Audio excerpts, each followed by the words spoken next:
Pero ngayon may ultimatum ako sa sarili ko, kailangan alas 10 ng gabi.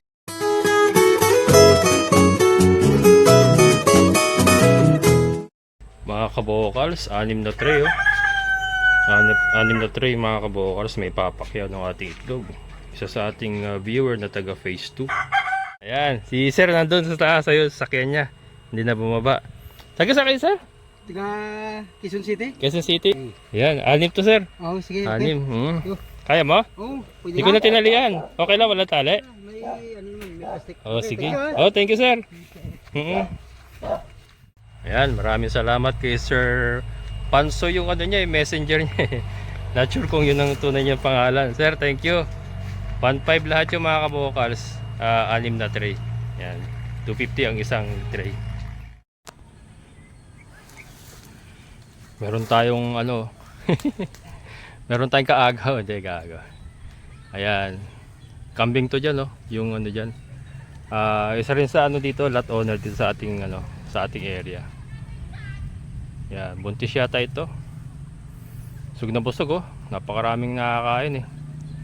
Nakakawala lang yan. Ayan, so nandito ulit tayo mga kabokal sa ating kinukunan ng damo. Yan, malapit lang din sa ating lote. Ito bakanting lote. Ang daming damo pa oh. Tayo pa niyan. Ayan. Ito yung ating napanakati ngayon, 3 sako. 3 sako. Para ngayon nila at saka bukas. Ayan, dadagdagan pa natin. So, iaakit ko niya dyan. Dala ko na yung motor mga kabokals para madali, hindi na ako magbubuhat. Ayun. May bababa na natin yung motor kasi medyo matigas na yung lupa. Nadalhin ko na lang siya rito. Lilipat ko rito para madali yung kargahan.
Ayan mga kabokals, nakatatlo tayo ngayon. Ayos, dami silang pagkain ngayon. May naisama tayong ano, yung ampalayang ligaw, ano, ampalayang ligaw ba tawag dito mga kabokals, ayun, no? Ampalayang ligaw, ginugulay din daw ito eh. Ampalayang ligaw. Ayan, maambon-ambon na. Kalo ko okay ng panahon na. Wag naman sana lumakas kasi ibababa ko nito motor eh. Hindi ko na siya paparada muna doon kay Kuya Greg kasi nga yan para magamit-gamit natin sa pagsasakate. Ayan, dali na natin doon.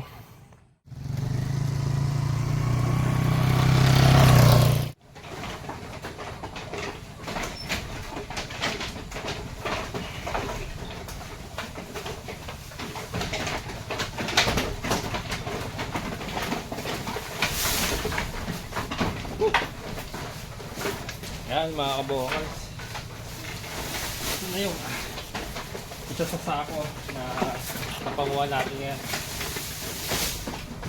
Bukas yung dalawa.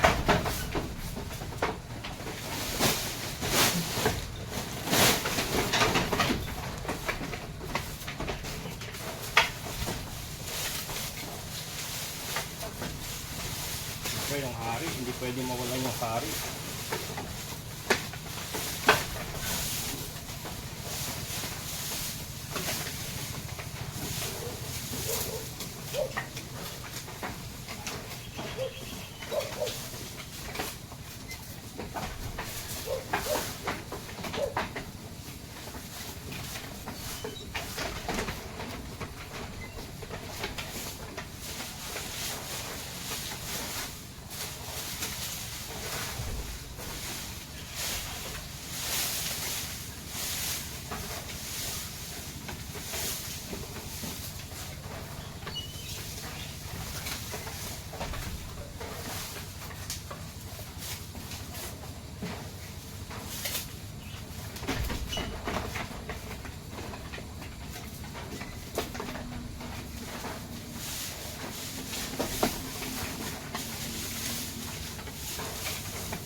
Yan.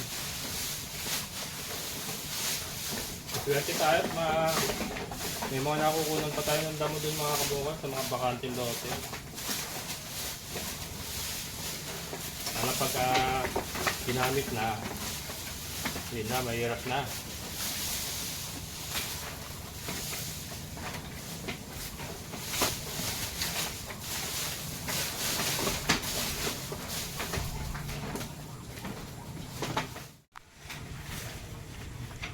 Yan na po.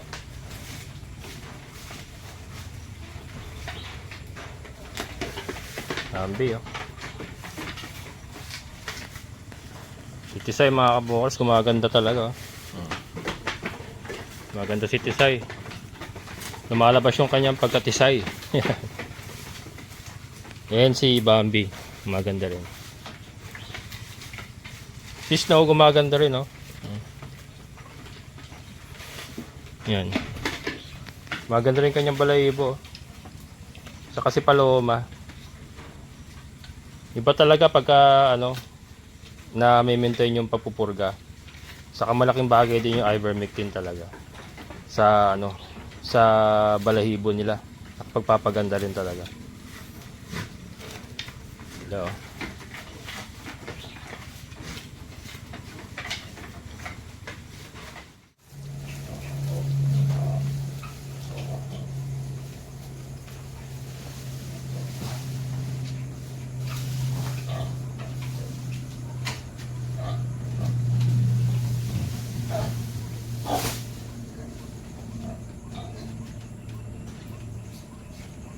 Kaya mga kabukas, ito muna natin i-impact sa bakanting kulungan ng baboy yung nasakatin natin para bukas nila, para hindi siya mababasa.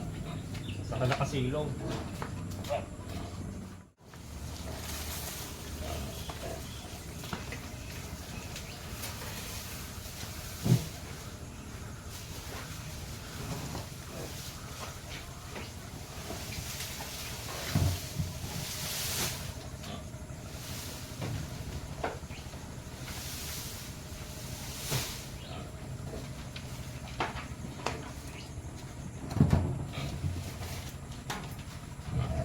Yan mga kabokals.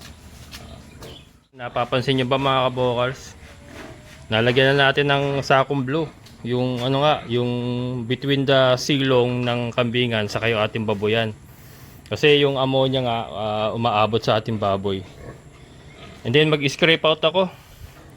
Scrape out natin yung ano. Tanggalan natin ng pupo yung ilalim ng kambingan natin, makapal na. Kasi ano naman, sa kanila naman pupunta sa taas naman yung ammonia mga kabokals, na amoy sa taas. So yun, Unti-unti lang na overwhelmed tayo sa trabaho ngayon at yung manok din kailangan i-scrape out din yung tapos yung dinamuhan natin ng isang araw, ayun pa, hindi ko pa nasusundan. Lastik talaga. 'Di ba? Mag-isa lang eh. Ito mga kabukals, inabot-abot na rin tayo. Kailangan ko na rin i-scrape out. Pero hindi, alas 4:30 na, magpapakain na ako mga kabukals. Hindi ko na masyado sinasagin yung katawan ko. Dati hanggang gabi ako. Inaabot ako na alas 8 sa pag-asikaso natin mga alaga. Pero ngayon may ultimatum ako sa sarili ko. Kailangan alas 10 ng gabi tulog na ako. Yung mga kabukals, ang ultimatum ko sa sarili ko. Kaya ngayon magpapakain ako 4:30. Bukas na uli yung mga hindi ko natapos. 4:30 na eh. Papakain na ako para maaga tayo matapos. And then makatulog na maaga. Mag-i-edit pa ako eh. So yun, alas 10. Kailangan tulog na si Kalbo. And then gigising tayo ng alas 6. Para magsimula ulit natin trabaho. Si Basha, inaantabayanan ko at malapit na rin mga anak ito, mga kabukals. Malapit na. Ayan, so bukas ulit mga kabukals, tutuloy natin. Trisha, wala na yung anak niya. Na-deliver na natin kahapon.